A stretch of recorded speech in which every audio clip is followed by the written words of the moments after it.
রাসূলুল্লাহ সাল্লাল্লাহু আলাইহি সাল্লাম নবুয়তের 13 বছর, গোটা জীবনের 53 বছর মক্কায় কাটিয়েছেন, আর বাকি 10 বছর মদিনায় গিয়েছেন, রাষ্ট্র পরিচালনা করেছেন। রাষ্ট্রের সংবিধান ছিল আল্লাহর কোরআন। সুবহানাল্লাহ বলবেন না? ওই সমাজটা হয়ে গিয়েছে সোনালী সমাজ, ওই সমাজটা হয়ে গিয়েছে আধুনিক সমাজ। এখন আমাদের সমাজে তো কোরআন আছে, কিন্তু চোর কমছে না বাড়ছে?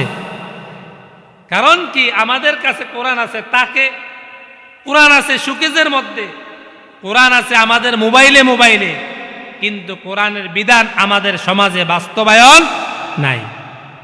এই জন্য আমাদের সমাজটা সুরের সমাজ হয়েছে, সোনালী সমাজ হয় নাই। হযরত আবু বকর সিদ্দিক রাদিয়াল্লাহু তাআলা, হযরত ওমর রাদিয়াল্লাহু তাআলা, হযরত উসমান গনি রাদিয়াল্লাহু তাআলা, হযরত আলী রাদিয়াল্লাহু তাআলা, যারাই ছিলেন তাদের সমাজের মধ্যে সংবিধান ছিল আল্লাহর কোরআন। সুবহানাল্লাহ বলবেন না? কারণ কোরআন আছে যেখানে আল্লাহর রহমত আছে, কোরআন যেখানে নাই আল্লাহর রহমত সেখানে নাই।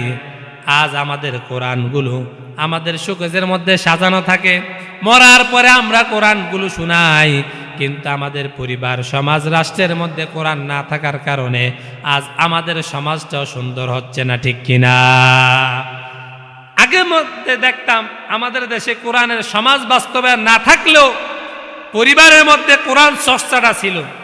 সকালের মধ্যে আমাদের মা বোনরা উইঠা কোরআনটা পড়তো, এখন ওইটা উঠে গেছে, আছে না নাই? কারণ সারা রাত পুরা টেলিভিশন দেখার পরে, সিরিয়াল নাটক দেখার পরে, এরপরে সকালবেলা ঘুম থেকে উঠতেও ভালো লাগে না, কোরআন পড়তে ভালো লাগে না।